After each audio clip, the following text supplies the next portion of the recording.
otherwise we hear both of us, but please don't be startled. Okay, that's not what I was wanting to do. Redirecting to YouTube. Hello, everybody, and welcome to the Pain to Punchlines live stream comedy wellness event. All of the comedians are here. Come and say a big hello to us. Hello, hey, everyone. Hi. Hey. All right, we are now going to stream, and I'm going to talk to you about what's happening today. Yay! I love it. Everyone's saying hello. We are here. Yes, let me just try to see my desktop. Here we go. All right, so first thing that I want to do is I can't find the right window. Why is it being poopy? Here we go. We have one more person coming in, and then we're going to share this view speaker. Okay, we're going to pin me. We're doing it. Pin. Hello, those of you who are new, welcome to Aware Meditation Inc. This is a 501c3 nonprofit. Don't go away yet. We're going to start the comedy. We have amazing comedians from New Zealand, from Canada, all around the US, and we're going to be interviewing and talking to them about their experiences from writing in the upcoming ebook, Pain to Punchlines. Well, as we're going to get started, let's bring on our first comedian, and we'll have a chat with him about how he has decided to participate. Hi, how are you, Drew? Hey, how's it going? I'm doing good. How about you, Paula? Great. So what I'm going to do right now is put my headphones on while you tell them a joke, okay? Okay. Gosh, no pressure, right?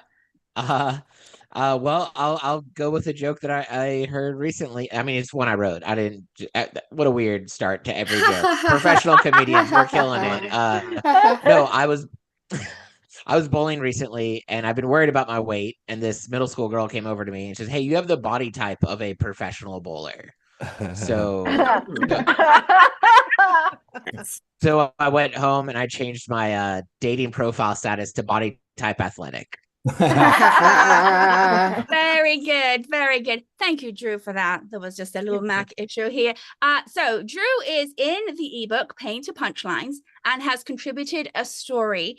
Would you like to tell us the essence of that story and why you decided to participate? Yeah, I love the whole premise of the ebook and the finding healing through comedy. And the story I told was a lot about how when I first started comedy, I had so many things that I was self-conscious about or very low self-esteem because a lot of different issues or with the way I look or think or things I got going on. And so when I first started comedy, I would do self-deprecating, and like my joke writing style was I'd find something that I really didn't like about myself, or maybe something I got made fun of a lot, and then I would make jokes about it, and people would laugh, and I'd get good material from it, and it always helped me kind of like reclaim that part of myself a little bit. So like an example is I would have jokes about like being overweight or having like a really high voice or things that people would make fun of for me. I was born without a sense of smell, so I had jokes about, I guess technically being disabled without a sense of smell and stuff like that.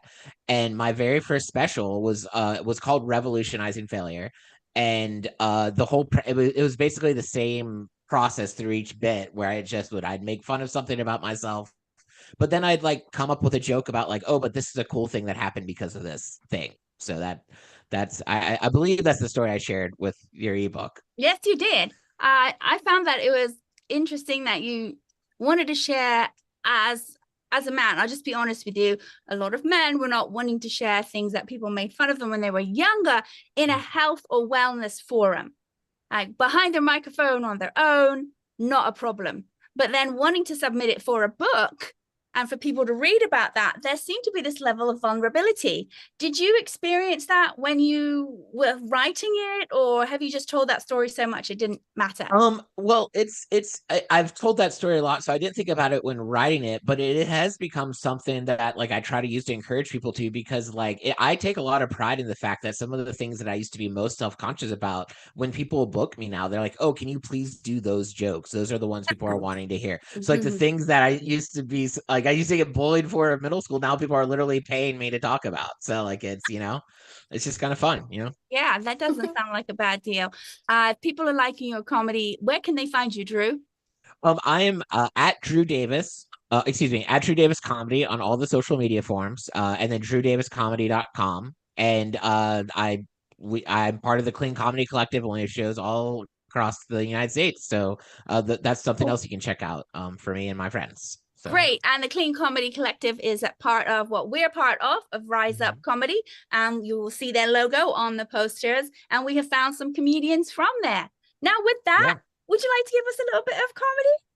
So almost stale intro, but I know you got it. You've already made them laugh. So welcome to the stage officially, Drew David. Hey, thank you guys so much. This is so much fun. It's giving me major COVID flashbacks, back when we didn't have to go to work and we just got to watch each other's face. So for everyone who's listening, for the comedians who are here, my name is Drew. I'm from Tennessee, which means I am a white man from the South. And that just, it comes with some baggage. Here's something no one ever talks about being a white man from the South. It's that other white men feel very comfortable telling you racist things. I don't know if it they do. And they'll walk up to me like, "Oh man, you'll appreciate this," and I never do. I'm never like, "Thank you for that." And not too long ago, I actually heard a slur that I never knew existed. This guy bumped into me, and he's like, "Shh, whatever, Taco Bell." And I'm not Mexican. In fact, I said, "Sir, I'm Italian. If anything, it's Papa John's to you, okay?" But I'm Italian. I'm a Southern. That's probably not the right way to call yourself that. But I'm also a Christian. And I'm a single Christian. And where I'm at with the whole dating thing is I think I'm done dating Christian women. And I'll tell you why. The last Christian girlfriend I had, when she broke up with me, she said, and I quote, "It's God's will for us not to be together." Yeah. Oh. Yeah, she literally holy ghosted me. So That's funny. Thank you. I appreciate that. I didn't find the humor in it at the time, but I do. It is funny now that we can talk about it. So, but I was talking about my weight a little bit for my intro joke. I was talking about the girl at the bowling alley who told me I looked like a professional bowler, and I'm getting to the size and weight where other people in public feel comfortable letting me know I'm bigger, and either big ways or subtle ways. This is a new one for me that's been happening as I've been touring and traveling with comedy. You got to have your quick road trip fast food when you're driving around. So mine is, and don't judge me, but Arby's. I'm a big Arby's guy. How do we feel about Arby's? Yes. Okay, that was a very that was like, we're trying not to judge you, but we like that you are a person. That's what I got out of that.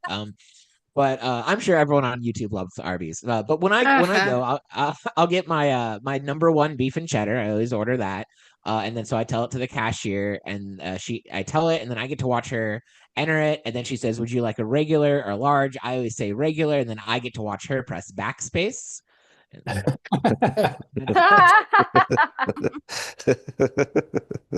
And then the thing that really kind of I got in trouble or almost got in trouble a few weeks ago in Subway. I went to Subway. I'm not trying to brag about all my food eating habits here in Tennessee. I went to Subway and I was just ordering a sub. I ordered mayo on my sub, and this awful woman across the counter, maybe the worst human ever, I don't know. She, without asking, grabbed the light mayo. And I just gave her a look that said, "Do I look like a light mayo kind of guy to you?" And she said, "You look like you bowl." And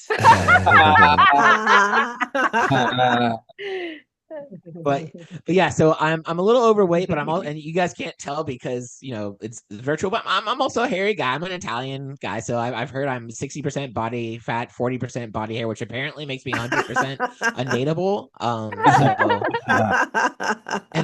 And I said that once at a show, and I accidentally said I'm 60% undateable. And this woman in the front row goes, a little higher, honestly. Whoa. That was, Wow. but being Italian, I was growing, I still am Italian. I didn't like lose that part of me, but like in middle school, I became like fully hairy by middle school. And so it was weird and used to get made fun of it a lot. But what I've learned since then is that like, people use body hair for a lot of good things. Like they're curing cancer with body hair. I don't know if you guys know about this, but like Locks of Love, you can. So like when I heard about that, I shaved off all my body hair and I sent it to Locks of Love, and they sent it back, and they said, try Build-A-Bear. So I did send it to Build-A-Bear, and they just sent me a note that said, "Dude, we're not actually trying to build a bear." So that was something, but I feel the need that you can't have a Fast and Furious Zoom background and not do Fast and Furious jokes. I feel like that. I am irrationally in love with those movies. Over the top. If you don't like them, that's okay, but just know I get oddly defensive. Not too long ago, I was talking about it with one of my buddies, and they're like, "I don't know, man. I think they should have ended after 6," and without even like skipping a beat, I just looked at him and I said, "I think you should have ended after 6, honestly." So I know it's rough. I ruined a date one time because of Fast and Furious, and I know the shocking part is when I said I've been on a date one time. But here's what happened. We were talking. It was the first date, just getting to know you conversations, and she was like, what movie do you like, or what's your favorite movie? And without even thinking, I was like, this is my chance to be smooth and sexy and buff and cool. So I said, I like Fast Five because it's like the Avengers with cars, thinking she'd want to marry me on the spot. She got very angry, and she was like, I could never watch such a stupid, unbelievable, dumb, ridiculous movie. And then I was like, okay, so check for 2. This woman clearly is not for me. But then I was like, what movies do you watch? And she was like, I like romantic comedies. And I was like, okay, there's no way those are more realistic than Fast and Furious. There's no way. I can't tell on YouTube, but usually when there's tons of people, it's a mixed reaction where people believe that romantic comedies are more realistic than Fast and Furious. So since I have a few more minutes of a minute of my platform, I'm going to tell you guys why you're wrong about that. I'll give it to you. In one of the Fast and Furious, The Rock does punch a torpedo, redirecting it, saving an entire city. Little unrealistic. But do you know why there's never been a sequel to any romantic comedy you've ever seen? It's because every sequel would end with your favorite couple getting a divorce, just like 80% of American marriages. I thought about it. The sequel to Love Actually would be like, Love Actually doesn't exist. The sequel to 10 Things I Hate About You, just another guy be like, and another thing. And then this one's maybe a little bit darker and a terrible way to end a routine, but here we go. The sequel to The Notebook would just be The Manifesto. Thank you guys so much. I've been Drew, and you've been absolutely fantastic. Yay. Everybody, thank you so much. I'm very delighted that you could kick that off. I'm still dealing with a couple of the Zoom things. And again, we are here, if you've just dialed in, to celebrate the pre-order availability of Pain to Punchlines, a stand-up comedy at Transformation Superpower. And all of the comedians that are here today have written their stories or written quotes to be part of that book that 100% support what we're doing to try to bring positive change into the world through healing and through comedy. Well, now we're bringing up someone from the stage who is part of the Clean Comedy Collective. You will always see them traveling, performing comedy all around the United States. Please, Zoom just removed everything. Please welcome to the stage, Amanda Hacker. Yeah. Thank you. All right. Okay, so as she said, my name is Amanda Hacker. And let me just tell you, growing up in technology with the last name Hacker is less of a blessing and more of a curse. And to make matters worse, my first initial is A, which means I've been logging into every computer my entire life as a hacker. Like, Nice. hello, computer. A hacker is here, ready to log on. I thought it was supposed to be a username, not a confession. I mean, imagine doing one of those I am not a robot checks with the last name hacker. It's like the computer saying, nice try, Skynet. True story, just a few months ago, I actually failed a phishing exercise at my job. You know, the phishing exercises that the IT department will send out to try to trick you. Well, I know the irony of somebody with the last name Hacker failing a phishing exercise is not lost on me. The way that they got me was they emailed me and they said, last week you failed a phishing exercise. Click the attachment to find out how. Oh, no. You guys, I clicked the attachment. That was the test. That was Inception, but with Outlook. That was phishing within phishing. At that point, I didn't know whether I was being hacked or if I was just being bullied by the IT department. So I don't know whether I need cybersecurity training or therapy, maybe a little bit of both. But no, I'm also, I don't know if you can tell, I know it's kind of hard to see just a section frame of a person, but I'm not super girly. I'm not. The traditional female traits completely passed me on by, like applying makeup. I am 37 years old and I still don't know what concealer is. And at this point, I am too afraid to ask. I mean, doesn't The Concealer sound like a CBS police drama in its 4th season that somebody's grandparents make sure to do PR every week? Probably has a Wahlberg in it. The less hot one. Not Marky Mark. He's way too good for the concealer. In contouring, I avoid coloring book pages that are too detailed. And now you want me to use various shades to color my face? For what? So it looks skinnier? I think unless they start making entire body contouring kits, my having a chubby face is sort of out of the bag.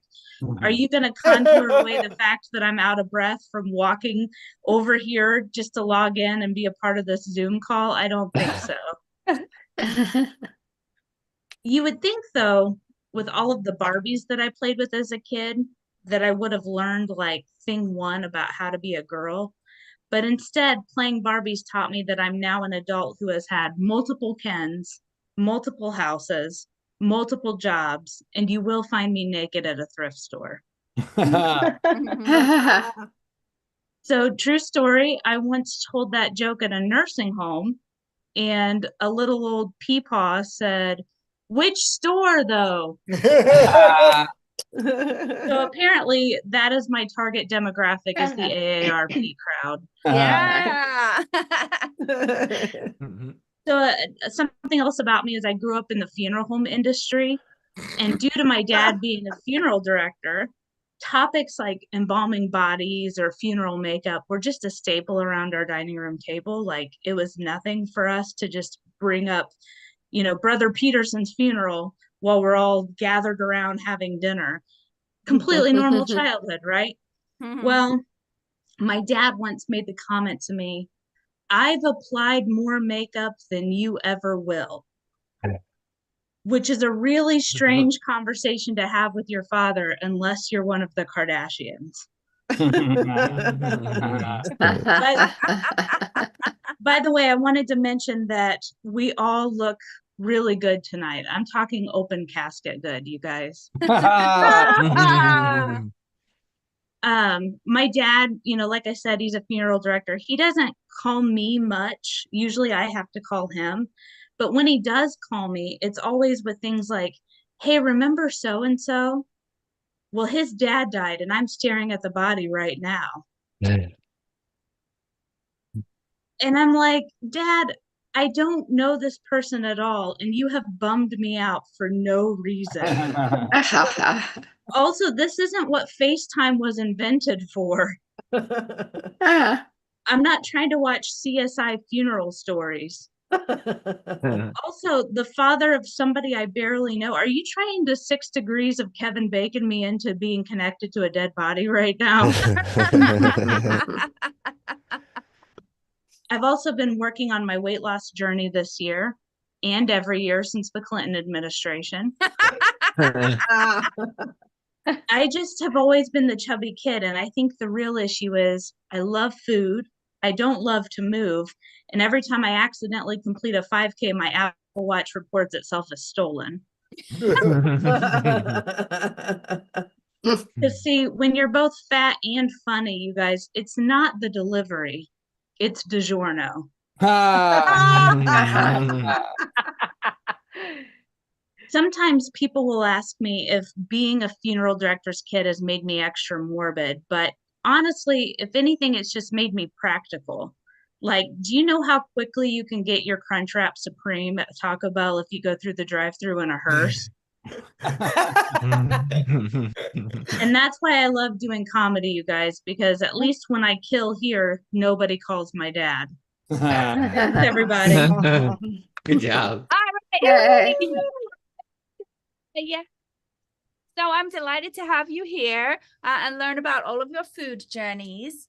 Tell us what people might not know is that's not what Amanda wrote about at all in No. the story.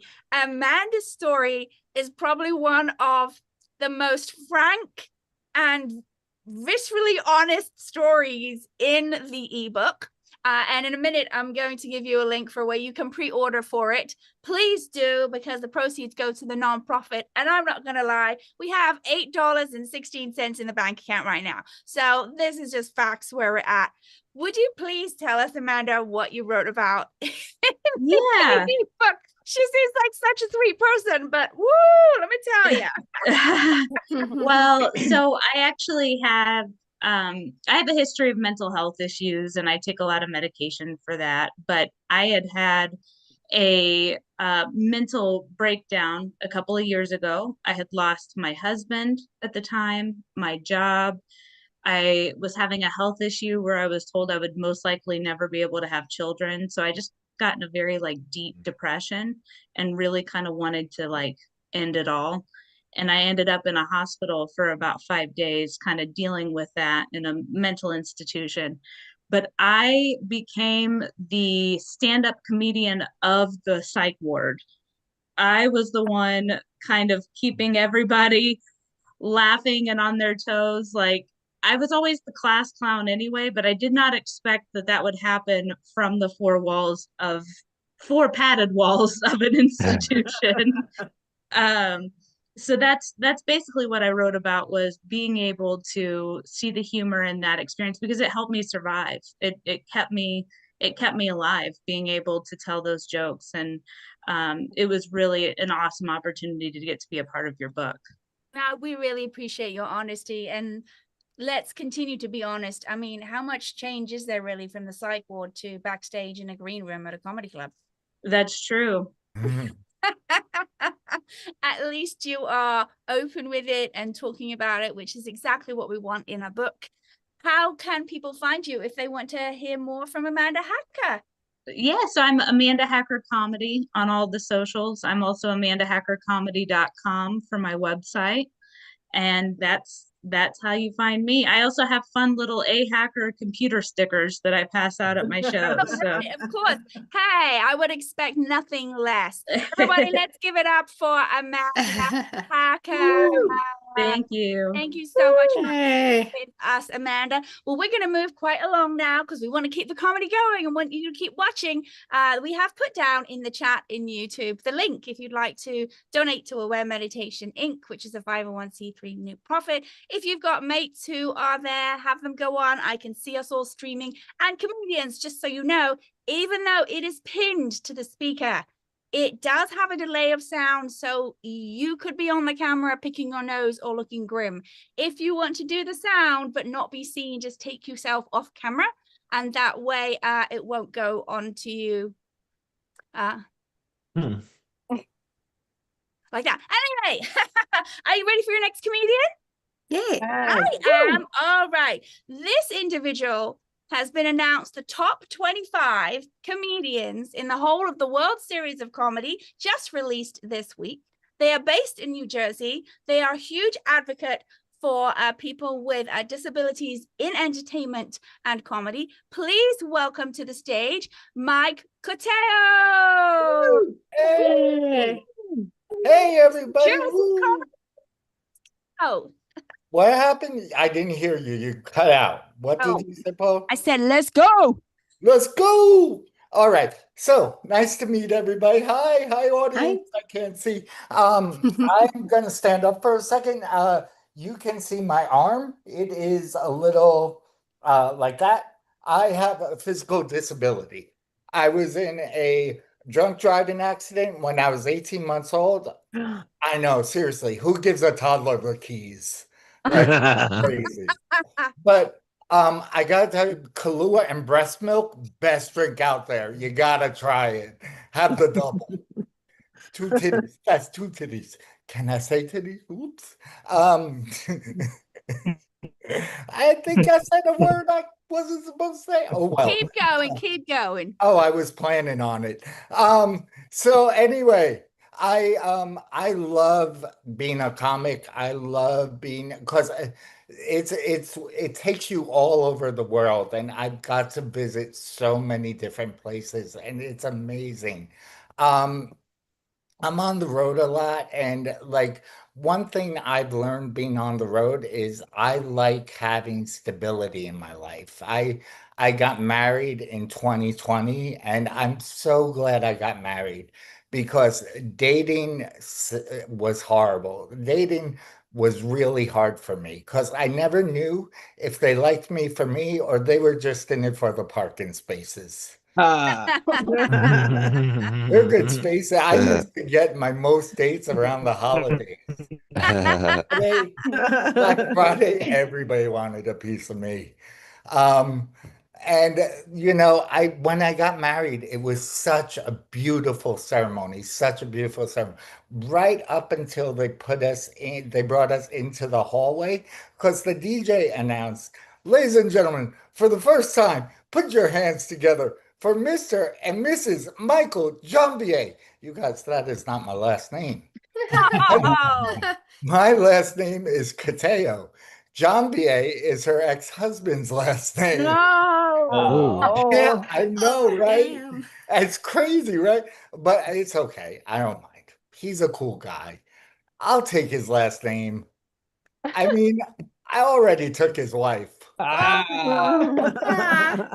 Single-handedly, I might add. So it's like the story gets even stranger. I gotta tell you guys, like we're married a year in, and my wife came to me and she said, Justin, her ex-husband, Justin is being priced out of his apartment. He has nowhere to go. I'm like, well, that sucks for Justin. What's for dinner? She said, no, seriously, I can't have my daughter going to visit her father in his car. I'm like, I don't see the problem here. They could go to McDonald's, or better yet, the Olive Garden. Because when you're there, you're family.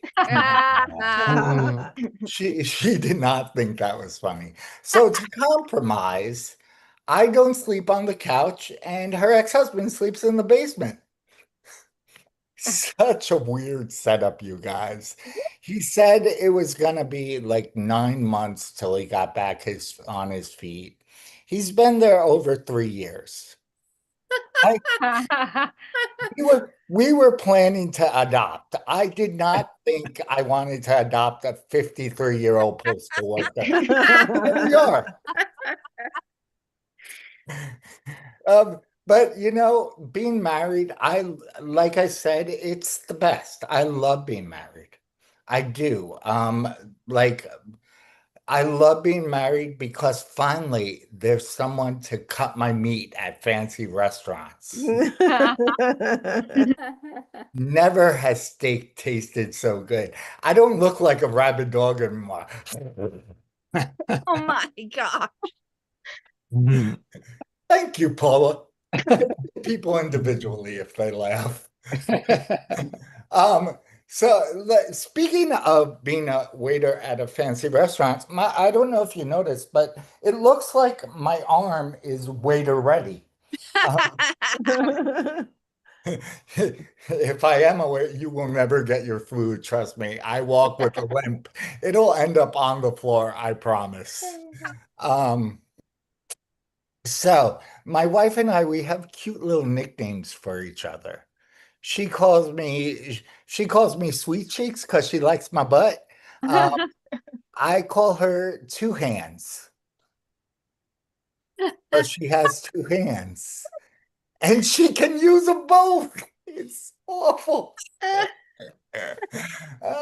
Good times, good times.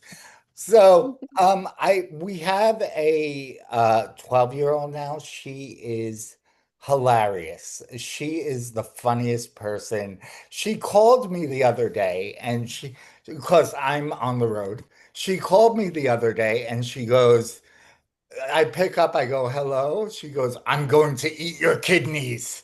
I'm like, please, just one. I need the other one to survive. And then she hung up on me. And she didn't, like, it's like I live with a serial killer. I'm going to eat your kidneys. That's a new joke. I'm working on it. I need to make a punchline, but I'm just letting you know that literally happened. I live with a serial killer who is a preteen. But seriously, aren't all preteens serial killers? Does anyone have kids? No. Don't you? You do, Paula, you Nope. do, that's crazy. Don't you just love them to death one minute and then the next minute want to stick their head in the toilet? I've been there. Let's see. I love being a comic. I do. It's one of the best jobs out there. You get to make people laugh all the time and have fun doing it. And it's better than my last job. I was a therapist, a mental health therapist for years and years. And you know you're burnt out and you don't want to do that job anymore. When you go, when you go, if one more person tells me they're gonna kill themselves, I think I'm gonna kill myself. All right, good night, everybody. Woo! Yeah, good job. Much for being Thank you. here and being part of the live stream. Tell me, are you still practicing mental health? I'm practicing it because I'm not good at it anymore. Yeah. Was it stressful for you? I'm still a social worker. I was trained as a social worker and I will always be a social worker. But it's not what I do full time. I'm actually working on an Indian reservation for 3 months now as a social worker to make some money to further this comedy habit I have. I know, it's worse than crack cocaine. Which I've done Nice. a lot of. Comedy is less dangerous. Tell me a little bit, if you don't mind, about the event that you're creating in 2026. Oh, so in 2026, we're right now in the planning stages of the first ever disability comedy festival called Stand Up If You Can Comedy Festival. Amazing. Oh, nice. Awesome. It's gonna be in New York. It's a 501(c)(3). I'm gonna start looking for sponsorship within the next month. And where it's not to sound like Donald Trump, but it's gonna be huge. I'm gonna try to make it huge. I wanna get a lot of big sponsorship with DEI being targeted a lot lately. I want to make sure that is a huge part of this festival, and I want to bring more awareness to disabled comedians and actors in the field. I think we often get overlooked, or people play our parts when they could hire someone with cerebral palsy, for instance. Um, Not saying me, but me. And they could get an authentic experience of what it's like rather than having someone who isn't fake a limp. So that's what I'm doing in this year coming up. Mike, I think that's absolutely splendid. And let me know if there's any way Aware Meditation and Rise Up Comedy can help support you with what you're doing. I am very grateful for you being here, your quotes. And where can people find you if they want to hire Mike Coteo? Funnymanmike.com is my website. At Mike Cateo on most of my socials. On TikTok, it's Funnyman Mike C. And Cateo is spelled Cotayo. Yeah. He's addressing my dyslexia. Oh, I wasn't addressing it. I say it all the time because no one can spell it, apparently. I don't even mind when people spell my name wrong. You know how some people are like, "No, you spelled it wrong." I'm so upset. It's all good. Well, we're delighted to have you here. Everybody give it up for Mark. Thank you, guys. Hey. We are now going up to Canada. Yes, apparently people from Canada still actually talk to us in America. I want to bring to the stage a wonderful comedian. They've dropped their latest recording that they may talk about after. Please welcome to the stage Kelly Zemnicki. Hey, hello everybody. I want to preface everything by saying I am super sick. So I don't usually sound this good. Voice is deeper. Voice is deeper, friends. So a question I think a lot of comedians get is, how did we get into comedy? What was our origin story? The assumption I find with most people is that they think we were the class clown. That wasn't the case for me, no, because I wore a lot of pantsuits as a child. Yeah, wasn't so much the class accountant. I was like the class accountant is really what I was. Not so much the class clown. Yeah, I started looking at colleges in 5th grade. I wanted braces so bad. I used to stick gum on my teeth to make it look like my lips were puffed out. Yeah, so clearly I was super popular, so popular. Yeah, I was great. No, I got into comedy because of cancer, everyone. Cancer. Yeah. Trust me, if you hated cancer before, if you don't like this next 7 minutes, you're going to hate it a lot more. You're gonna really cancer. Yeah, in September of 2015, the love of my life, James, found out he had cancer, and it ended up being he found out too late. And him and I had met in April of 1997. Now, we hadn't been a couple for that entire stretch of time. We were more like soulmates. Like there was a brief romance, James really didn't want to pursue it much longer because we had quite an age difference.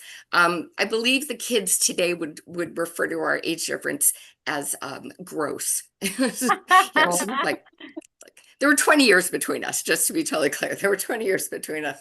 And him and I met at Second City in Toronto.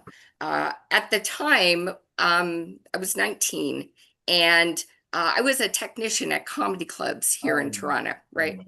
And so the troupe, I was doing a lot of sketch, a lot of stand-up, and the troupe I was with got booked at Second City, and James was the stage manager for the night. So we met in the green room. And as he left, after he gave me a lay of the land, he left, and took a moment. I was like, I've met this guy before, but I couldn't figure out where, right? You know? So I shouted out into the hallway, hey, are you on the CBC TV series Wind at My Back? Now, if you're not from Canada, CBC is kind of like PBS. And Wind at My Back was a 1930s Great Depression drama about people living on the East Coast of Canada. So I shout this out. And James had a very deep caramel kind of voice, right? And he comes back in, and I think his voice dropped like 7 pitches. And he turned around in slow motion. He was like, why, yes, I am. I was like, love at first sight, for sure. But I also think that night marked the first time in history by saying, hey, are you on a 1930s period piece about the Great Depression, where that worked as a pickup line? Right. Right. It was magic. But he was my person, despite the age difference. He was my person. There was one night we were leaving Second City, and it was pouring rain, and he gave me an umbrella from that green room, and he handed it to me and said, this is going to protect you when I can't. Aw. Like, that was just us. Like, we looked out for each other, right? We just made sure each other was okay. And in January of 2016, we had what ended up being our last conversation. And one of those conversations where, like, you lay everything out on the table, right? The only kind of conversation, for some reason, we only have with somebody when they are on their deathbed. It's like, oh, hey, before you die, can we just go through all my baggage? For the entire 20 some odd years I have known you. Just one more thing. You know, it's great. I love it. And we were on the phone. I was in my bathroom. I was on the floor, just ugly crying. The only crying I kind of do, by the way, just ugly crying. And I stood up and I looked in the mirror, and I was like, Kelly, go do everything you want to do, because you can. And so the next week, I signed up for my very first open mic. Wow. Right? Gave myself 7 days. Go do this open mic. The whole family's like, what? Why are you doing this? But I go do it. And I do love the irony of, like, I started sort of like the light bulb went off to do stand-up while on the floor of my bathroom crying. And then I stood up, I'm like, I'm doing stand-up. And now when a set does not go well, I go to my bathroom and I lay on the floor crying. So it feels it's a very circle of life kind of thing. It's amazing. But no, I did my set. It went great. I felt very at home, you know. Nobody died, except James. James totally died. Super dead. dead. Yeah. No, he died 3 months after that first set. And he never got to see me do any of this, right? But because of that phone call we had, you all just did. So thanks. That's my Cool. little story Yeah. for you all. Wonderful. Yeah. And I love that you dedicated what's in your book, your topic of your story with James, and how you did you went into stand-up. And that is actually going to be the next ebook will be about cancer and comedy. I know we've got more than one other person on here as well, as I'm in the process. My mom died of cancer, and I'm participating in a storyectomy right now, writing about that with humor. Amazing. Of how one as a caregiver is able to still keep oneself without the constant worry. Exactly. There's almost a surrender of when something happens to oneself, there's a surrender that happens, but the caregiver keeps trying to necessarily make things. What does that mean? They called you, they canceled the treatment. No, it means the machine broke down. It isn't an omen that they're breaking down today. But Kelly, I love spending time with you. You are you've been in the scene for over 10 plus years. We have a fellow comedian here was like, Kelly, we're the same podcast. Oh my gosh, get to be on the show. So I'm delighted to facilitate that. How can people get to know you more and find out where you are for performing? Sure. I mean, you can call. No one calls anymore. Just put it in the chat, everyone. Kelly's personal I'll just give you my phone number. No, on YouTube, you can find my channel, Kelly Zemnikas. Same on Facebook, Kelly Zemnikas. On Instagram, though, I switch it up. It is the Latvian foodie. Because I kind of treat that as like my personal photo album. You can see a bit of my family, a bit of my work life, and all of that stuff. And I love the opportunity tonight to do that piece about James, because I do find that's a hard thing to work into like a regular set. Like it can really kind of derail when folks are like, oh, we died. It's like, we're all going to, friends, you know, but it's hard to work that in, right? So yeah, please do follow me on the socials. And my sophomore album, Lady Comic, will be coming out on Comedy Dynamics in September. So that's next month. Put up for Kelly. Amazing. Thanks.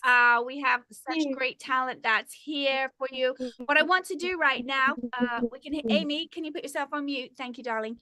We want to share right now. We're gonna just share oh no. No. Don't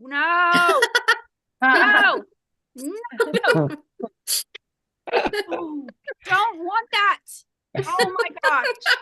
Every time I do something like this, people like fall away. It doesn't matter if I get a professional with me or not. Let me just go to what I really would like to share with you. Okay. Good. We're going to get to the next comedian too. I'm just sharing here on the screen here if you want to. So it's okay. Who's talking? It's been a little. It's Amy. Yeah, Amy, put yourself on mute again, darling. Your sound is a little wobbly right now. We'll sort it out when it gets to your turn.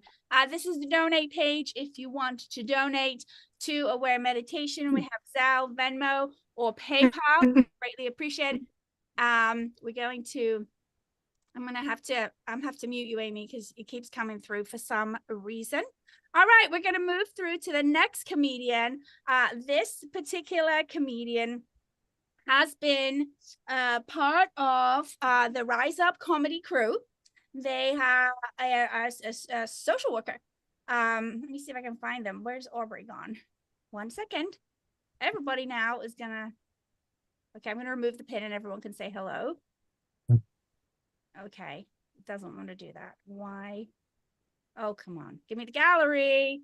All right, so we seem to have temporarily lost connection with the next comedian. Oh no, there she is. She's Aubrey. Oh, hey, all right, I'm gonna pin you for the second while I still chat. Aubrey is one of our students from the Rise Up comedy class. Aubrey did a fantastic job, is up in the Portland area, and has given her kind time to be with us today. How are you feeling, Aubrey? I'm okay. Okay. Well, let's get moving with a little bit of comedy. Everyone give a big round of applause and support for Aubrey.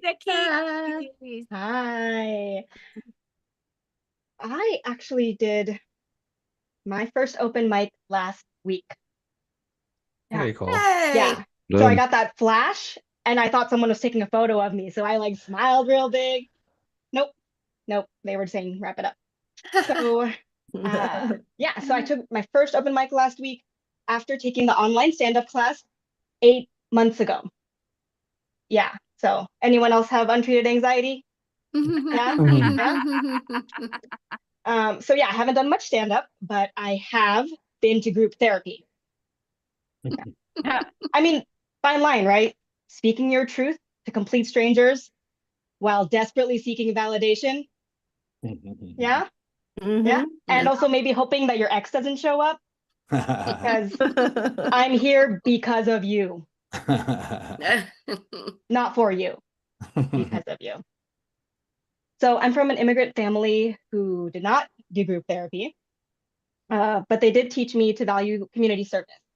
So I've probably worked in the public sector for about 20 years now. Yes, I did start in preschool. Thank you. I've worked long hours in lower paying jobs, but my parents said I really made them wish I'd gone to business school. Yeah, so my parents didn't really talk about money. So I didn't know that people in my community, they put money in condolence cards to help grieving families when someone dies. Yeah, so I learned this because at a family funeral, the caterer only took cash and checks because I guess they mainly only do parties like it's 1999. So we needed cash, right? We needed to pay for it. So I am ripping through these heartfelt messages, trying to find cash. And of course, this one white Mormon family we grew up with walks in right then, and they are staring and they are horrified. And I said, you know, it's okay if yours doesn't have money. I didn't know either. I'm sure we'll still go to heaven. Yeah. So my family does know how to mark an occasion. At my grandma's 90th birthday, she spent the 2 minutes she had with me to ask, "Are you pregnant yet?" No, Lola, not yet. What? You don't know how? Actually, Lola, I work in reproductive health, so I teach people about gender, consent, conception, birth plans. So you don't know how. Thanks, Grandma. Yeah. So I eventually got pregnant and had a healthy birth on Zoom. Oh. Yeah. Yeah. So people have logged on from their bedrooms, bathrooms. I zoomed in from my labor and delivery room. Yeah. I was in the hospital for monitoring because my contraction started a month early. But the nurse was sure I'd be sent home, so I'm trying to work up to my due date. And I joined one Zoom meeting with my camera off, but I had a contraction and accidentally hit unmute. AKA baby's first Zoom bomb. So my boss says, "I'm hearing heavy breathing. Camera's on, people." Aubrey, is that a hospital gown? Are you in labor? Oh my God, that's too early. You can't have a baby yet. I need to get that grant report in. So I had a healthy 6-pound, 2-ounce baby who's now an amazing toddler. Yeah.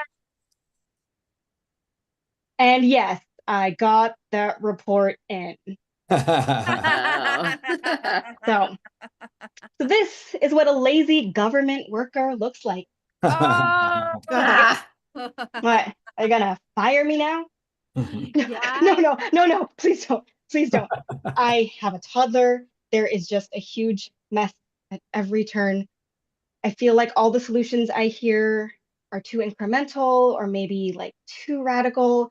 I am just trying to see a path forward through all of this, right?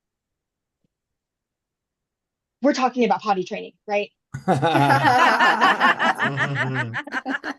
right, y'all. everybody give it up for Aubrey. Aubrey, who agrees that was an amazing set for someone who only did that first mic, right? They only did that first mic. Aubrey, this shows a great example of how one can take the Rise Up comedy, stand-up comedy for healing class, and still have high quality comedy. How is your anxiety this second time doing a Zoom show?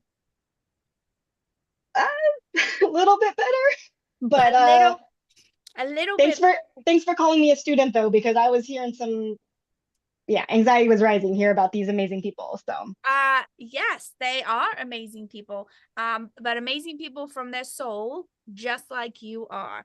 And the whole book and Aubrey's story is in the book, Pain to Punchline, Stand-Up Comedy, a Transformation Superpower. And Aubrey has wonderful details about what she went through during the course, and the other side. And it's not saying you're going to suddenly wake up and anxiety is gone. No, it's not saying suddenly CPTSD, SD, all the letters. Oh, go on. It's saying one step at a time and self-expression is healing, similar to the stories we've heard from the other comedians. Now let's see if I can get it to happen. Oh my gosh, a miracle might occur right now. Here you see, yes, this is the ebook of Hey. Punchlines, stand-up comedy, transformational superpower. You can pre-order right now. Just so you know, if you have the Kindle, the way I do it like this is you can get it for free. Okay, so we want to help the nonprofit, but we also want to help people know. And the cover here has no AI. It was an artist who donated their time. So that's paying to Punchline, stand-up comedy, transformational superpower. All of the people who are in the show today, they are in this book. They are in this book and have contributed. And we want to create a wonderful community of comedians who are wanting to be part of a movement in comedy for a positive change. So if you are on this lineup, that means that this maybe slightly disturbed British individual believes that you are one of those people.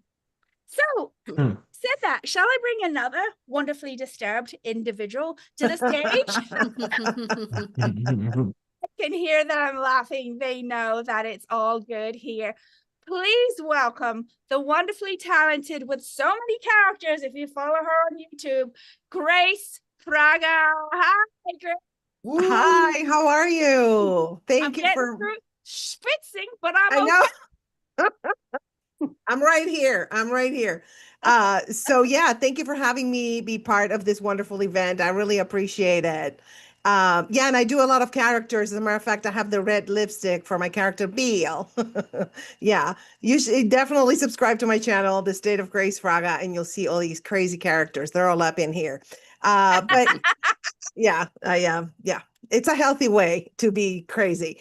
So I am here actually specifically to complain about getting older. I'm really mad. Anybody here just mad about getting older? Thank you, Richard. Yes, and Alice. You know, it's like, and Mike, a lot of stuff happens when you get older. Like, for example, the other day I went to get a t-shirt at the mall. I was walking the mall. I'm one of the few that still goes. And the girl behind the counter was like 12 years old. I swear to God. She looks at me and she goes, "Oh my God, I just love your alligator scarf." It's my neck. Oh, and she didn't stop there. Okay. She goes, "Oh, honey, I love your leather shoes." And I was like, I am wearing flip-flops.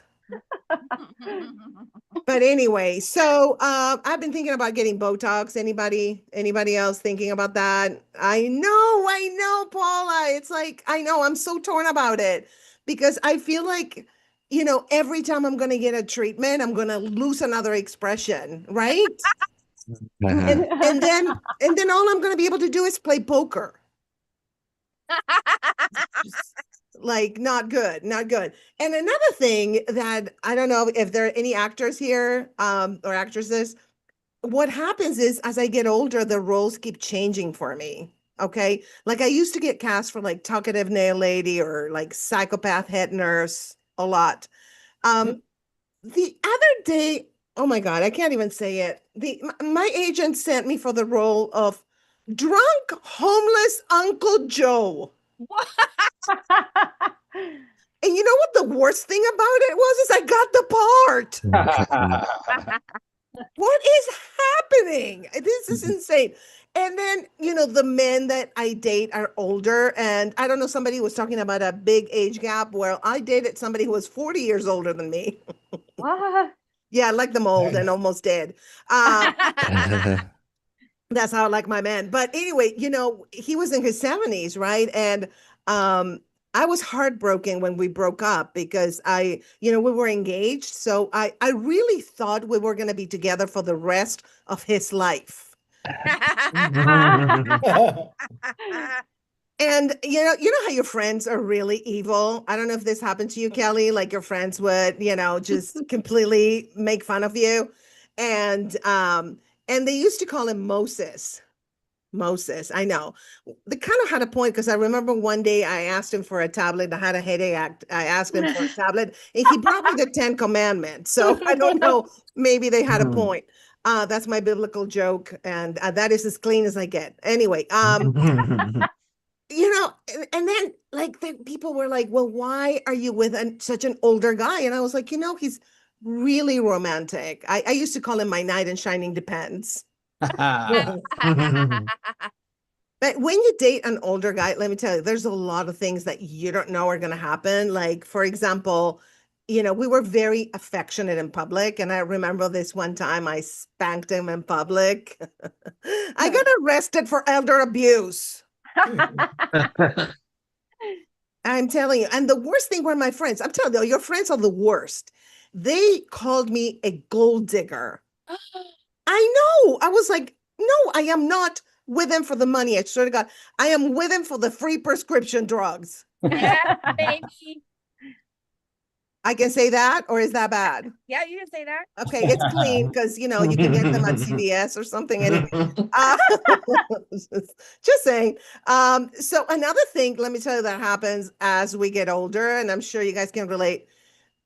We gain weight, right? For no reason. Like the weight keeps creeping in, and I'm like, I'm not doing anything different. So I went to Weight Watchers, and what they make you do at Weight Watchers is they make you count points, but I'm really bad at math. So last week I lost 3,000 pounds, apparently, according to my calculations. And so I invented this diet because I'm sick and tired of gaining weight for no reason. And I call it the swim diet. If you ever want to try it, it works. So what I do with the swim diet is I eat underwater. I do, because food weighs less. See? And I'm happy and proud to say that I weighed myself underwater and I only weigh 3.5 pounds. Yay, me. Every time that I want to feel good about myself, what I do is I go to Wisconsin. I do, because in Wisconsin, I'm anorexic. They really am. They chase me around. I swear they chase me around with like cookies and milk. Like, she's fading away. But anyway, I remember when I did the Steve Harvey show. I know, don't judge. I did it as a relationship expert way back in 2012. I went to Chicago. And the producer was like, "Girl, you're so skinny." I was like, "I'm moving to Chicago, like right now. I live in LA." But everybody here is skinny. It's disgusting. So we talked about cancer, right? And already? What the hell? Oh my God. I should talk faster. Anyway, I just want to get this story in. So I am a cancer survivor. In 2021, I was diagnosed with stage 3 breast cancer. I went through chemo, radiation. I had a mastectomy and reconstruction. It was terrifying, but not as bad as dating. Definitely not as bad. I know that Drew was talking about that, right? It's, I'd rather have cancer than date, I'm telling you. But well, I don't know about that. But anyway, let me tell you one story that happened. Oh, wow. Okay. I need to wrap it up. So this is what happened. I was at a bar and after a set, and this guy comes up to me and he goes, "Hey, why don't you come over to my place and I'll show you what I learned in prison." Oh, I know. I was like, no, honey. Why don't you come over to my place and I'll show you what I learned in the psych ward. So now we're engaged anyway. So thank you so much, you guys. My name is Grace. Touche. All right, there you go. It seems that we have a theme of people loving disability, the handicap stickers for parking. Oh, right? yeah. Yeah, people are liking this in the show. People, older dating. Yes. Older dating. Hey, listen, if you date someone over 65 in America, there's still Social Security left. Oh, absolutely. Yes. No, he collected his Social Security. It was lovely. Grace, we love that your story, and you talked about you now have a big movement in regards to cancer and comedy and your shows on, I say shows because it's plural, on YouTube, and your wellness advocacy, whether you're having people interviewing about how to eat properly after having cancer, you're talking about chemo brain, which really I feel would be the perfect place to go and get material, is just have a bunch of chemo brain all in one room and just record what goes on. Oh, cancer has given me a whole show right here. I wrote a whole show. It's a whole comedy special. Yeah, no, cancer is great material. Right. Yeah, I'm loving cancer anyway. Yeah. You know, everybody says F cancer. I'm like, yay, cancer. Thank you. I have a friend who loved it so much. They wrote a one-woman show, have performed it 18 times. That's how much they missed cancer. Yes. But with you, people can find you on your YouTube, but where else can people find you, Grace? Well, on YouTube, The State of Grace Fraga, that's where I'm focused. Everything is The State of Grace Fraga, except for X. I'm Grace Fraga. So, and on Blue Sky, I'm Grace Fraga. But other than that, it's The State of Grace Fraga. Brilliant. Well, we are so honored to have you. Thank you so much, Grace, for being here. And you can read about Grace's story in the ebook, Ping to Punchlines, Stand-Up Comedy and Transformation Superpower. Thank you so much for being here, and love your laughter. All right, how is everybody feeling right now? How's everybody doing? Good. Yeah. Okay, well, I'm going to bring to the stage now one of our other Rise Up comedy students. In fact, this was the first prototype student before it became a class, Rise Up Comedy. We did it one-on-one with another person, and this is where it really started to solidify how the process that I use when I teach people actually starts to help people healing. And Amy has now been performing in Los Angeles at the Ice House. She's been performing at bar shows around town and taking the leap after a couple of years of not necessarily wanting to, and is going like gangbusters. So please, let's welcome to the stage Amy Jaroon. Hi. Woo! I hope you guys can hear me okay. My sound's going in and out, so is my video, so I apologize greatly if you can't hear me or see me properly, but I will do my best. Yes, as Paula said, I was one of her first stand-up comedy students for Rise Up Comedy, and I met her through a mutual friend. I'm not going to name drop, but if I say his name, you guys would probably know who he is. He's actually a really prominent improv performer, and I asked him once if he ever tried stand-up comedy, and he said, no, that's not my thing, but here is a woman that you need to talk to. And that's how I got introduced to Paula.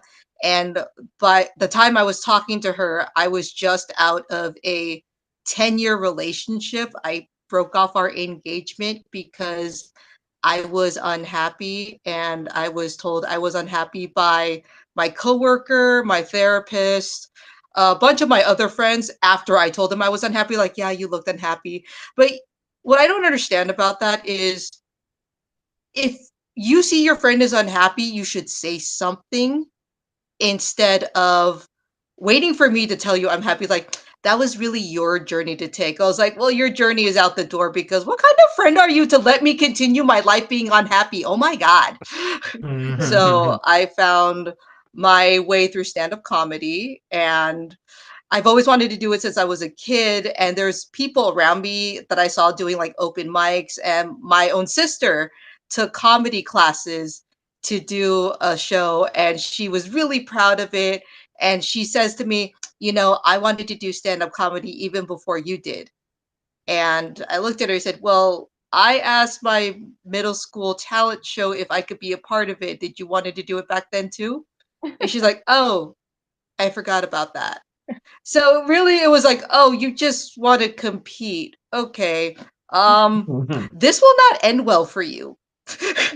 See, I played a lot of sports in high school, so my trash talk is top notch. I'm also the middle child between two sisters, and both of them won most popular every year. So I can take a verbal beating like no one else, and I can give as good as I get. So I listened to one of her jokes, and one of the things I did to make her yeah, I'm her sister. I'm allowed to make her feel bad. Okay. 30 years of repression, was one of her jokes was about like moving furniture.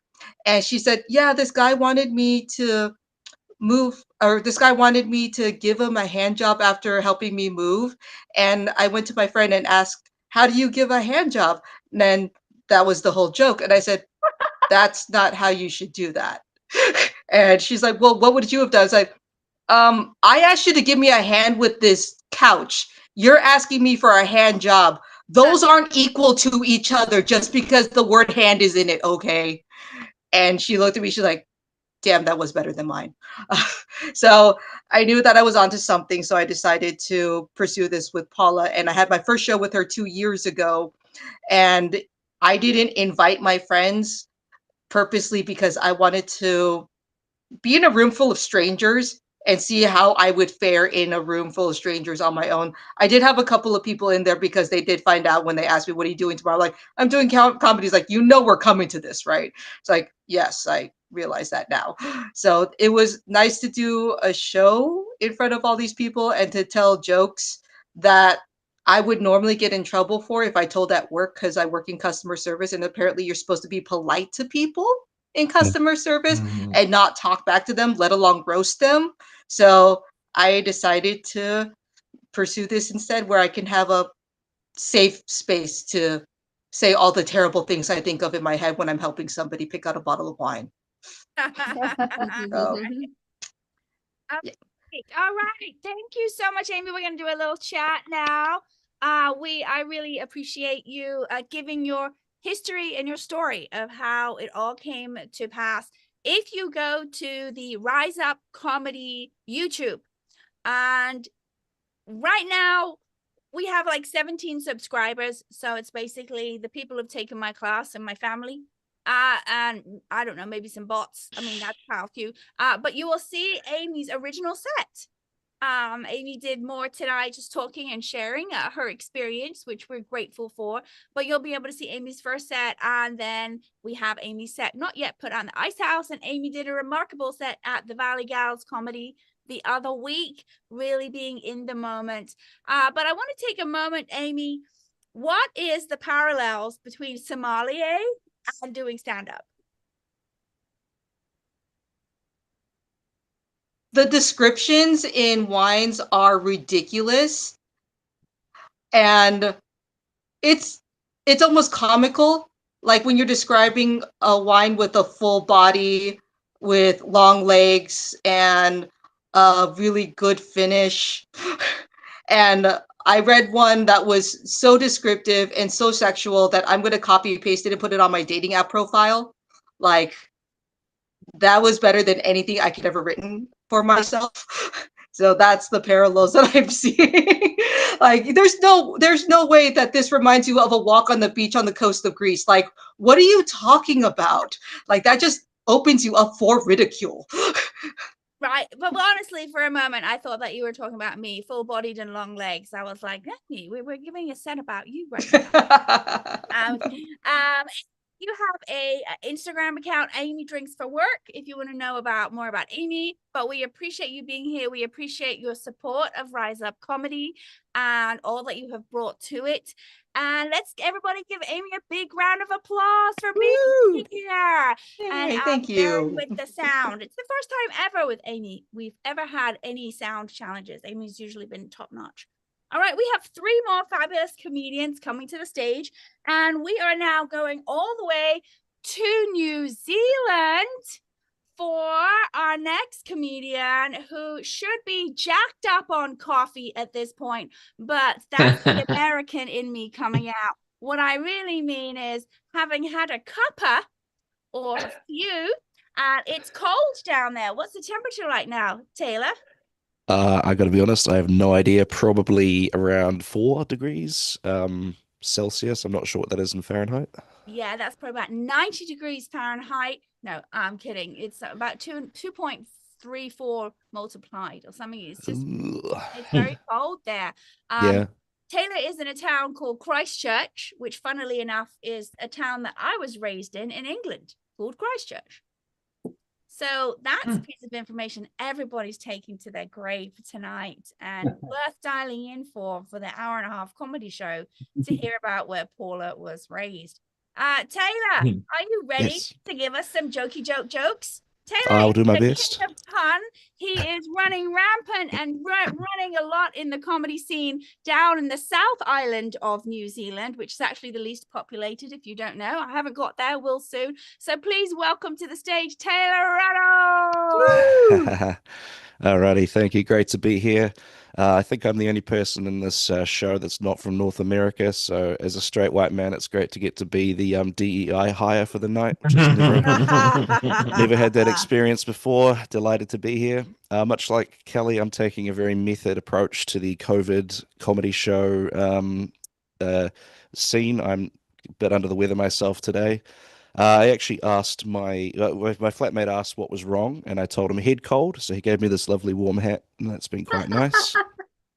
We'll get a couple of things out of the way before I get to some jokes. I do not have one of those waifu anime body pillows with me right now. She's still in bed. I've actually had to modify this joke slightly because I think the product is different, but you'll be able to see where I've modified the joke. So a friend of mine said to me a few years ago, he said, Taylor, for how you look, you smell surprisingly good. And I was kind of like, I didn't really need the surprising on that. I would have been happy with just you smell good. And I've never heard Axe body spray described that way before, but I'll take it. This one, I don't know if you know the wordplay here, but we'll see how it goes. My parents are obsessed with the chase. Oh, they love the chase. Can't get enough of it. I think I lost them, but I don't know. They might catch up to me at any point. Do you guys have the chase over in America? No. It's a game but show. I can imagine what it is. Yeah, we'll do that. Next joke for you is, I think my friend was trying to diagnose me with autism the other day. I think that's what he was trying to say. I couldn't really hear him over the noise of the train set though. Good times. I actually share a birthday with Usain Bolt, the Olympic sprinter, and the 21st of August, and that's not all we share. He can run 100 meters sub 1 minute, and I could destroy a sub in 1 minute. So, not so different after all, eh? Not so different. It's tough growing up in rural New Zealand and being interested in computers and technology. I used to tell my grandfather I wanted to be a back-end developer, and he thought I just wanted to give people butt lifts for a living. I've got a stamp on my driver's license that says, in the event of my untimely death, I should be turned into a Turkish kebab. It's my donor card. Sorry, donor card. I messed that one up. You get where I'm going with that one there. Donor kebab. Thank you. There you go. Here's a few more jokes for you. I don't think I'm ever going to be able to afford a house. My parents told me I should start putting together a down payment, but I just can't catch any more baby ducks. Another joke. This one's got two different versions. We'll try the A version on you first, and we'll see how it goes. I've been attending the Christchurch Identity Crisis Support Group. Talk about a who's who kind of event. That was the A version of the joke. We'll try the B version of the joke for you. I've been attending the Christchurch Owl and Owl Owners Support Group. Talk about a who's who kind of event. Right, big laugh for the owl. You guys are a bird joke audience. Great. We'll try another bird joke for you. I'm having some friends around on the weekend to show them my new pet geese. I'm having a gander reveal party. All right. We're really cooking now. I went on a trip to Thailand for a destination wedding a friend was having, and I'm quite good at weddings. I come from a long line of conga dancers. I heard a trick to getting a flight upgrade is to dress nicer than you would normally. They say dress for the cabin you want. They didn't appreciate it when I turned up dressed as a pilot, though. Here's where I'm at with my weight loss journey. Is on this flight, I actually had to buy 2 tickets to get on the flight. Man, I was beside myself. There we go. I was feeling quite sick on this flight though, and the flight attendant asked if I wanted a drink or something. And I said, no, I'm all right. She said, what about a sick bag? And I said, oh, that could be nice. So she gave me this really cool Sonic the Hedgehog backpack, and yeah, a sick bag. Sick bag. I was happy with that. What else can we do? We're all in kind of show business. We'll do some showbiz jokes. I don't mean to brag to you guys, but I received my first royalty check in the mail the other day. As it turns out, no relation to King Charles. But I am actually, I am actually preparing for a role at the moment. Yep, ham and cheese just in the kitchen over there. I did leave. I'm doing sort of stand-up full time, and I did actually leave a really toxic workplace to pursue stand-up full time. Apparently, the atmosphere's improved considerably after I left, though. I did start a bit of a part-time job though, and my new boss, about a weekend, my boss asked me, he said, "So Taylor, how are you finding the new job?" And I said, Google Maps. I was out for lunch with my friend and her newborn baby. And at one point, she got up and said she had to go change her baby. And then she just came back with the same baby. So I don't know what's going on there. Some people got kids in the house tonight. Do you guys know what Labubu's are? Oh gosh. Yeah. I ruined my niece's birthday. She asked me for a blind box for her birthday, and she really didn't appreciate it when I turned up with a really nice set of Venetian window coverings for her. Not that kind of blinds, apparently.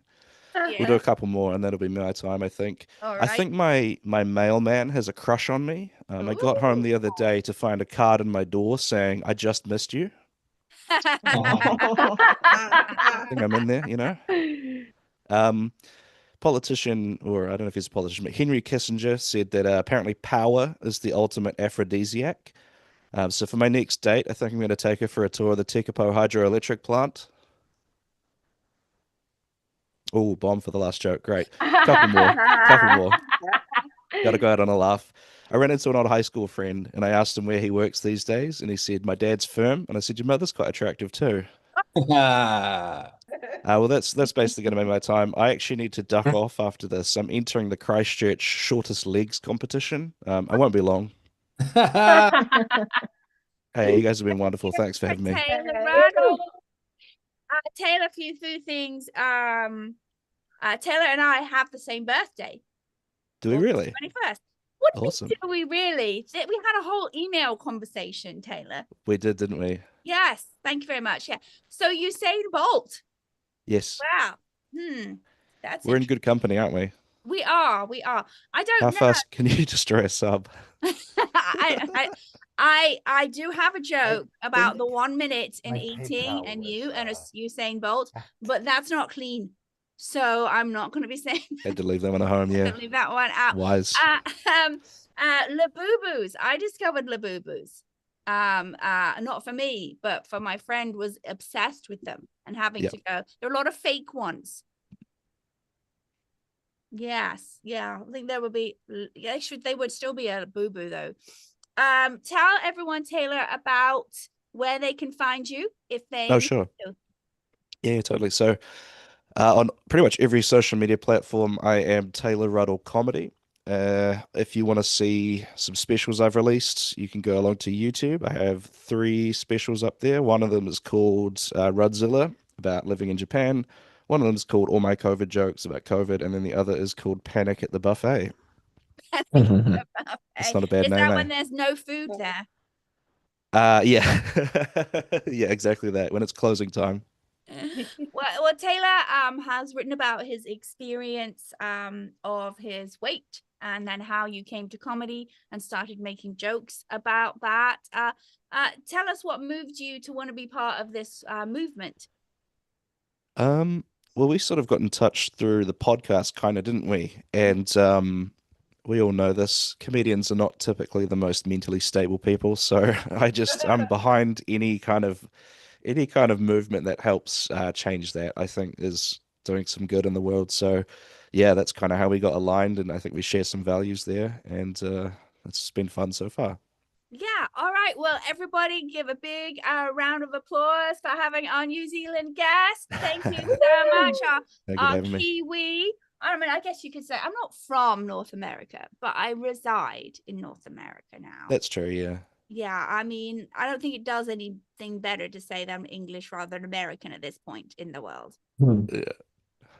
Yeah, not really. All right, let's move on as I'm keeping it such a upbeat. Are we ready for our last two comedians?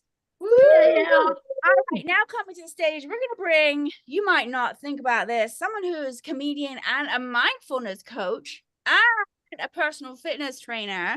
We met during some workshops regarding laughter being healing, and y'all can know now that I'm actually going to be a certified laughter yoga facilitator by the end of the week. How laughter can change the consciousness and help with healing, and it doesn't have to be a joke.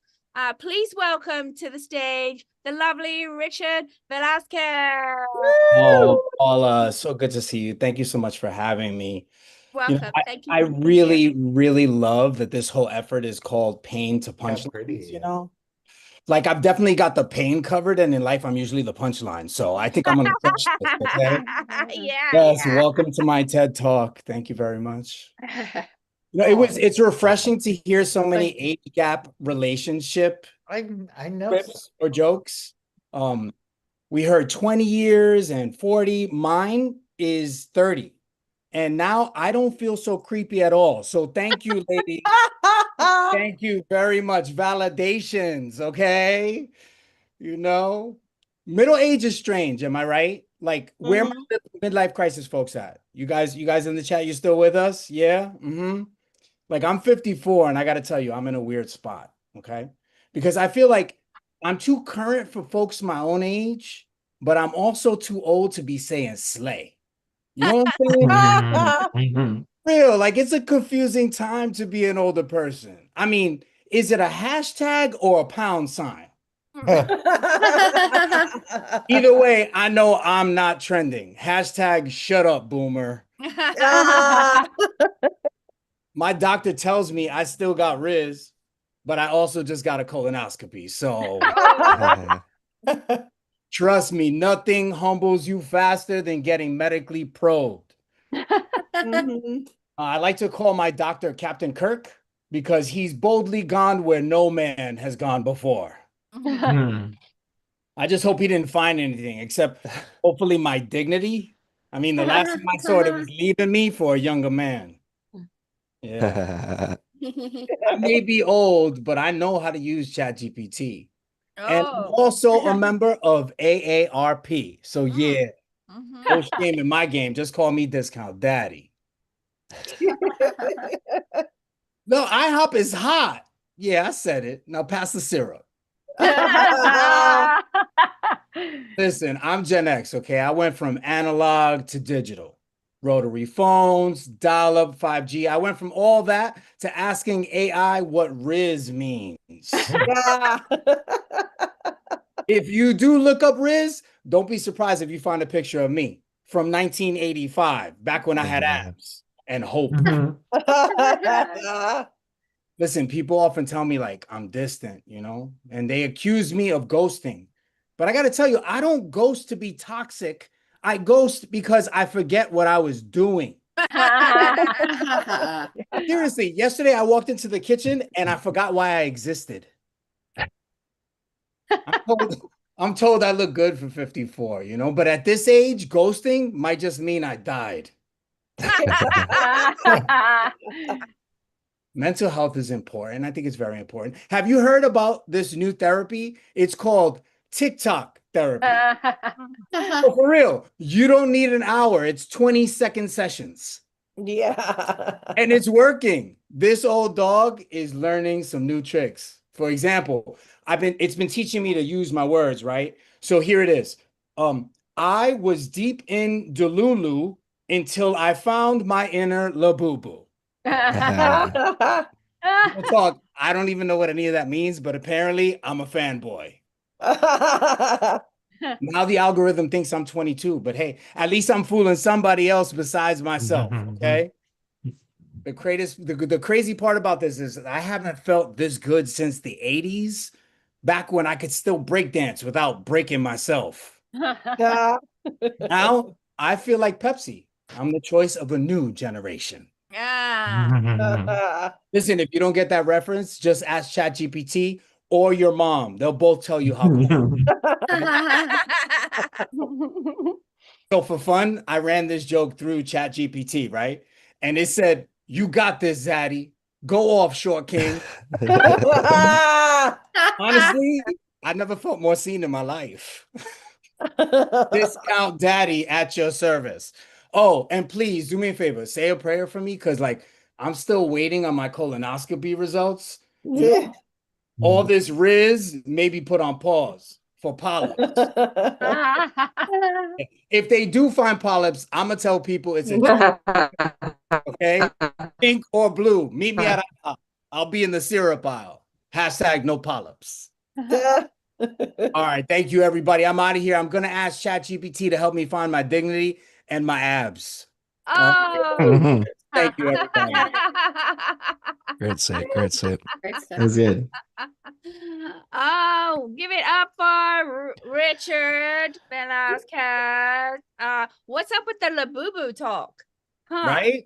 Lots of labubus today. We're just a Yeah. hip young bunch of We're comedians. so hip. Yeah, We're well, Richard thinks he is. This is how old Richard is, okay? Richard is so old that when he was cool and hip, he was Richie. yeah. That's my And now- stage name, Richie V. But for this, it felt a little more serious. So I went with Richard Velasquez. Yeah, no, Richard. Now it's Richard. It's Richard. It's We're talking Richard. about mental wellness. I have to be mindful. Yes, Richard. be mindful of your conversation.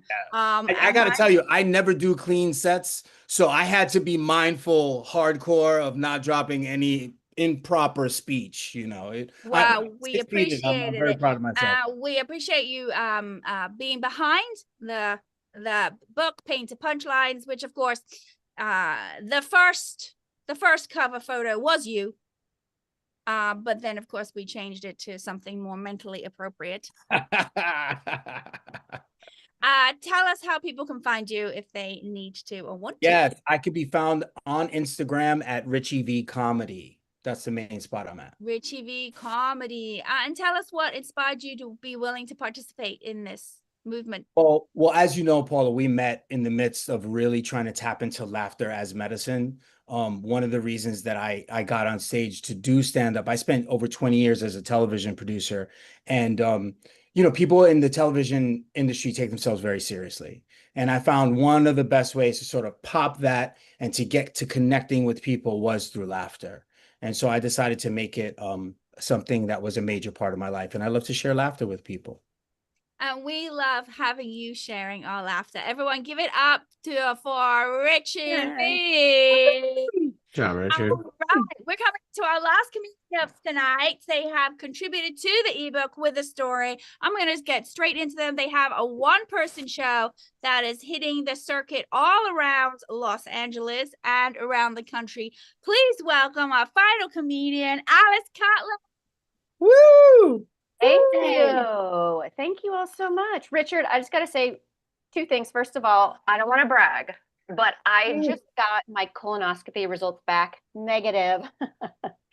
And it wasn't even a colonoscopy. It was just I'm not going to get into details. The mail-in thing, you know, the mail-in because I have Kaiser, you know, they don't pay for that. It's a real thing. Also, I made my husband join AARP because he is over 50 and I love a deal. And I love a deal more than my pride. I'm like, I'll take the deal. Anyway, so as you could guess, I'm now at that age where I have to get a colonoscopy. I am currently in perimenopause. Yeah. Which is yay, perimenopause. So for the men here, let me tell you what that is. It's the period before menopause. And when you're going through perimenopause, you get like Forget. what was I saying? I'm so sorry. I just totally lost track. Brain fog. That's what it is. Brain fog. You get brain fog. I'm also at the point in perimenopause where I am an internal furnace. Like, like middle-aged women are really overlooked. We have a superpower, and that superpower is heat. All right. You could, if you, I know you can't because we're all virtual, but if you touch my arm right now, you could fry an egg on my arm. All right. If you want to thaw a steak, anyone need to thaw a steak, you could do it on my arm right now. Hook me up to the power grid. I will solve climate change. Okay. My superhero name would be Flash. No, wait, that's not right. That's not. I meant to say Hot Flash. That would be. My husband recently rented a car, and when I got in, someone left the seat warmers on in the car in the summer, and I was like, "Who leaves the seat warmers on?" And so we're like trying to find the button for the seat warmers, and we realized that there were no seat warmers. It was me. I was the seat warmer. I was doing it myself. It is tough being married to a man during perimenopause because we can never agree on the thermostat. Like in the winter, he's always cold. And I'm like, he wants to turn on the heat. I'm like, no, just put on a sweater. And then in the summer, I'm always hot. I want to turn on the AC. And he's like, just take off your clothes. But but hey, I guess he still wants to see me naked. So I'll take that as a win. All right. Because look, in my 20s, I was hot. And now that I'm in my 40s, I'm hot. Literally. I love when I go somewhere and someone's like, oh, you should bring a jacket. It might get a little chilly. You should get, just bring a jacket. I'm like, I'm 48. I don't need a jacket. Being 48 is my jacket. All right. But I'm okay with being middle-aged. People are weird about it. But I'm okay. I'm embracing it. I'm embracing being middle-aged. Okay. I now wear reading glasses. I listen to true crime podcasts. But I will tell you what I will not do as a middle-aged woman. I will not get a live, laugh, love pillow. Okay. That is where I draw the line. It's not that I don't want to live, laugh, love. It's just that I don't need a reminder on a pillow. Okay. I'm not going to forget. Like memory loss hasn't hit me yet. I'm not that old yet. But I will tell you though, what I will not do as a middle-aged woman, I will not get a live, laugh, love pillow. Okay. That is where I draw the line. It's not that I don't want to live, laugh, love. Okay. It's just that I don't need a reminder on a pillow. I'm not going to forget. Okay. Memory loss hasn't hit me yet. I'm not that old yet. I'll tell you though, what I will not do as a middle-aged woman, I will not get a live, laugh, love pillow. This feels so familiar. Did I say this? Did I say, oh my God, perimenopause, brain fog. This is what I'm talking about. Oh, so Richard, also you were talking about being Gen X. Me too, grew up in the 80s. I'm young Gen X, but whatever. Gen Xers, I think most of us here, we all had the chicken pox, right? We have chicken pox. Kids today, they don't get the chicken pox. All right. There's a vaccine for the chicken pox. Kids today, they don't know. They don't know. And look, it's not fair. And I'm not anti-vax, to be clear. Not like I will never get polio, and I'm good with. Well, I don't know right now, but so far I won't get polio, and I'm good with that. It's just that kids today, they will never know what it's like to take an oatmeal bath.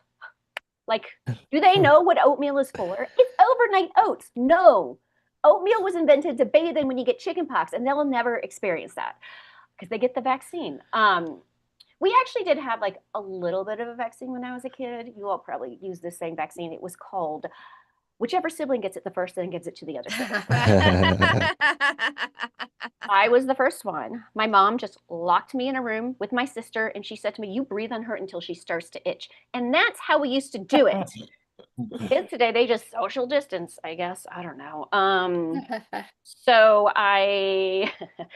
right. So about 9 years ago, my husband and I started trying to get pregnant, and it wasn't working. So we went to the doctor, and I found out that I have a condition, and it's called DOR, and that stands for diminished ovarian reserve.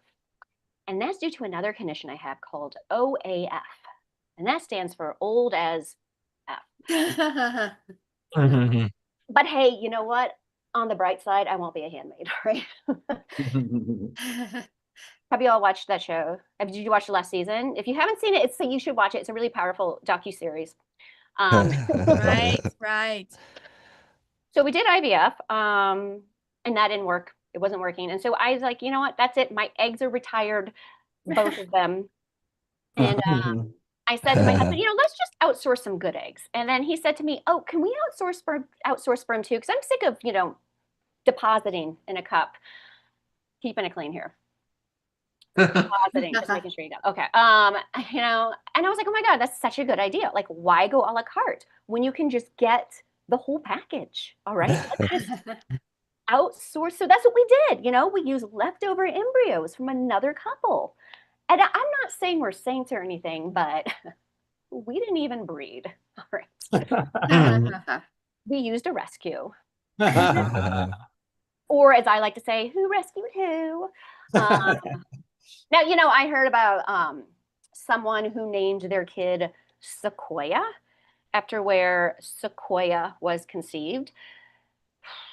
I was like, oh, that's cute. You know, I thought, you know, if we had a child, like, you know, if I did get pregnant finally, what would we name our child? I thought, well, it's a girl. We could go with Tori, short for laboratory.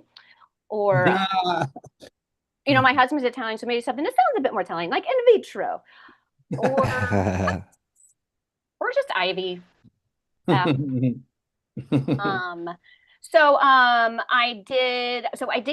did get pregnant, and it was, and I got pregnant with a girl, and, you know, I thought a lot about, like, okay, you know, I'm going to raise a daughter. I got to do this right. You know, I'm a feminist, and, you know, and, you know, it's so different raising kids these days, you know, and I read this article about how we're not supposed to tell girls they're pretty because it's not empowering. And I was like, yeah. And I started thinking, like, it made me nervous. Like, what do I say? What am I going to say to her? You know, like, what, you know, like, oh my God, look at you in that pink shirt. That pink shirt, it just makes you look so capable. And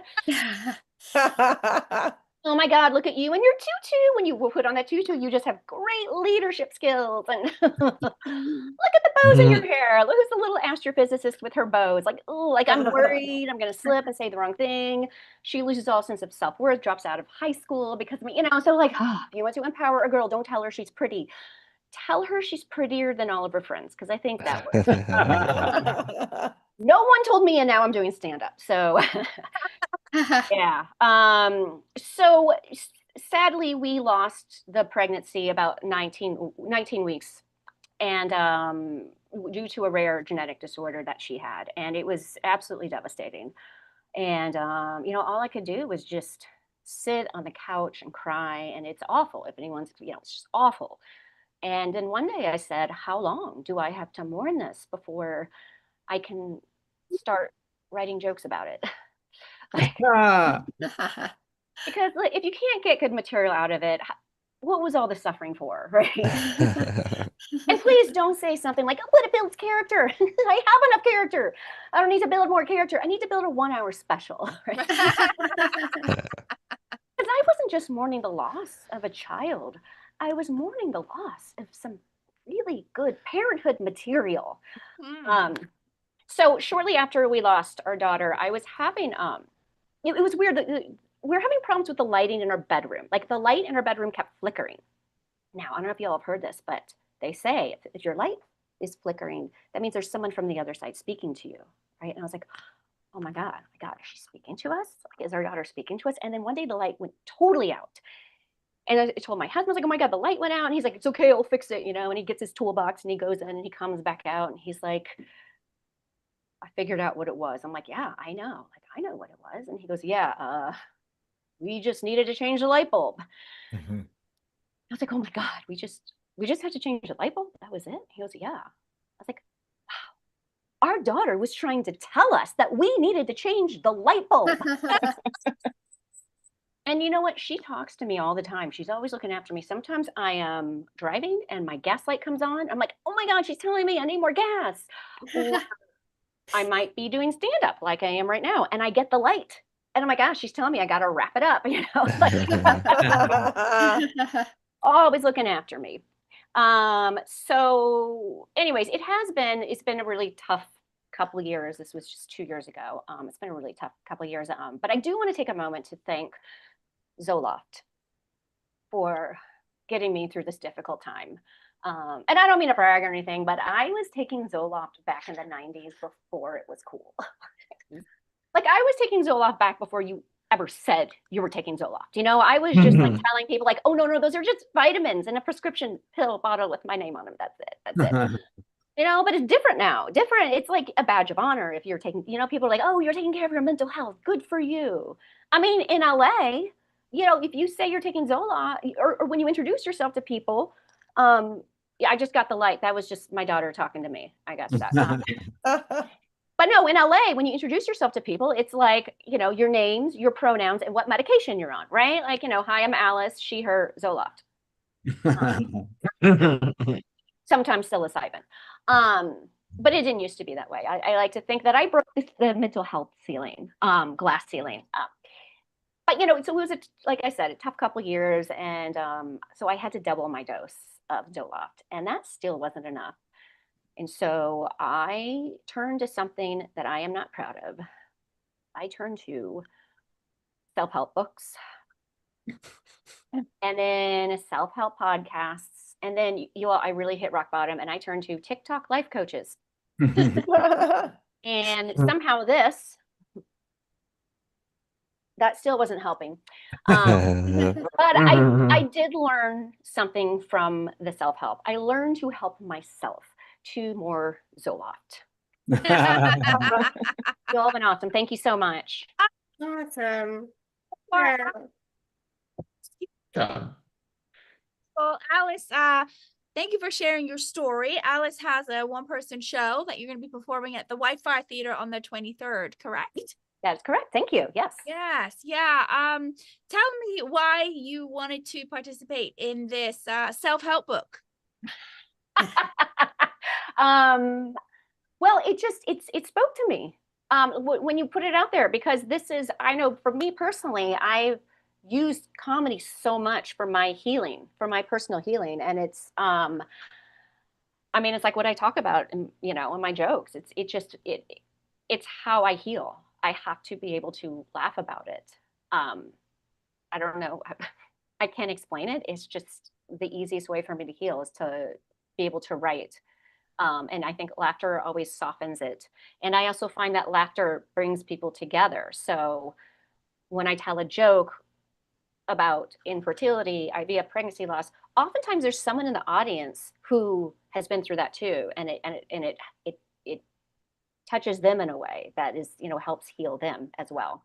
Mm-hmm. So absolutely. Yeah. That's the community that we're building is not only for people who want to feel safe to be able to talk about their challenges. If you go to the Rise Up Comedy YouTube, Amy talks about her OCD and what happened, and Aubrey has a whole section about the having to follow cultural rules, but being able to talk about that in a safe space. The classes that we run are online where people can be in a safe environment. It can be in person, but as a meditation teacher and having compassion behind it, what we get are people's voices coming to the stage. And we are in this conscious movement of comedy now, where finding the punchline, like, oh, take my wife, for example. No, please take my wife. It will go so far, but it won't allow people to really want to pick up your special. It won't really move people the way that we want to. And one of the next books will be about the fertility challenge. I had my own, and I had my own specific spiritual awakening as a result, which then had me being a stepmother because I got to a point where I was like, what is mother? What is mother? What is being a mom? Is it genetics? Is it someone who raises you? And really unwinding all of that cultural conditioning to get to mother. Here's the answer, everyone. Here's the guru wisdom coming out. Mother is the energetic energy of the divine feminine, which is unconditional love. That's what mother is. And as long as that is honored, and we all have divine masculine and feminine within us, as long as that's honored, and there was a girl in the other room who needed a mom. So was I going to become unconditional love? Or was I just playing at being a mother? And so I came to the realization, if it was supposed to happen, which it did, but things went like yourself, awry, it would have happened because that's the person I was with. And so I raised a stepchild who's now 23. And if those of you have seen some of the comedy, is my soul baby. When they came out to me before anyone else in the whole family. And blood is not thicker than water. Although probably perimenopause is much thicker than any of that, I will say.